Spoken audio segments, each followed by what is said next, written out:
এই কি অবস্থা সবার? আম তোমাদের সাথে নিউজিল্যান্ডের লাস্ট ভিডিওতে যে কথাটা বলছিলাম সেটা হচ্ছে তোমাদের একাডেমিক রিকোয়ারমেন্টস নিয়ে কথা বলছি। সো আজকে চলো আরেকটা বিষয় আমরা জেনে নিই। সেটা হচ্ছে আ যারা তোমরা স্টুডেন্ট হিসেবে যাবা তারা আসলে অনেকে আমাদের কাছে কোয়েশ্চেন করে থাকে যে আমরা ওখানে যখন যাবো আমরা ব্যাচেলর থাকা অবস্থায় আমরা কাজ করতে পারবো কিনা? বা আমরা যারা মাস্টার্সে যাবো আমাদের কত ঘন্টা ওয়ার্ক রাইট আছে, আমাদের স্পাউস যেতে পারবে কিনা।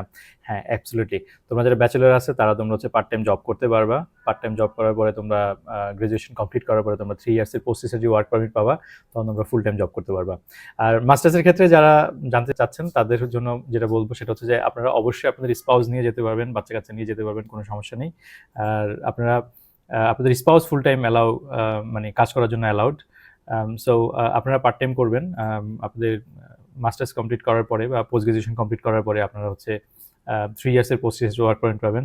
তারপরে তো আপনারা বাকিটুকু জানেনই যে পিআর রুটটা এখন কত ইজি হয়ে গেছে। ঠিক আছে? তাহলে আর দেরি না করে এখনই হচ্ছে অ্যাপ্লাই করে দেন।